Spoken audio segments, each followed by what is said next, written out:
দেখো বন্ধুরা, আমি ইলিশ মাছ এনেছি। আজকে ইলিশ মাছ কাঁচা হলুদ, নুন, লঙ্কার গুঁড়ো আর সর্ষের তেল এই শুধু দিয়ে কলা পাতায় বসিয়ে দেবো। চলো, এই দেখো এক একটা দেখো মাছে, দেখো ডিম ভর্তি, বুঝেছো? আমি একটু ডিমওয়ালা মাছ পাতায় খেতে খুবই ভালোবাসি, এই জন্য নিয়ে এসেছি। এই দেখো সব ডিম ভর্তি, দেখেছো?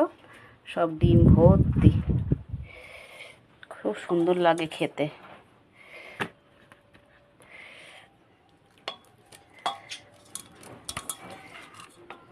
এই দেখো, দেখেছো? সব সব ডিম ভর্তি।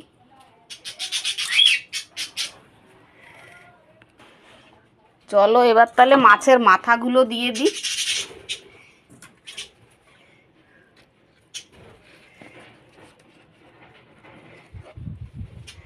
দেখো এত সুন্দর করে সাজিয়ে দিলাম। এরপরে এর মধ্যে কাঁচা সর্ষের তেল দিয়ে কড়াইতে বসিয়ে দেবো।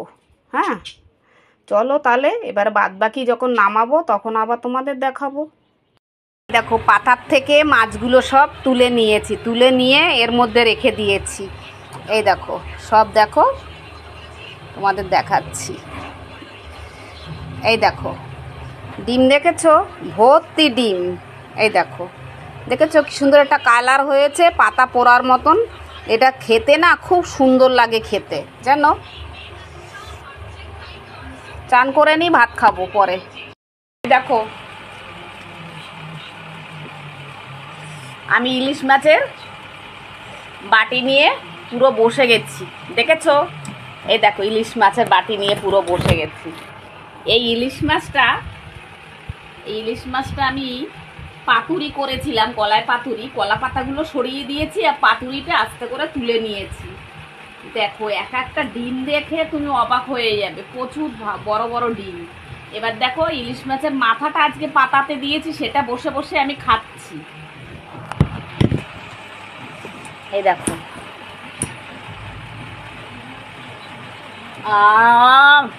দারুণ খেতে, দারুণ।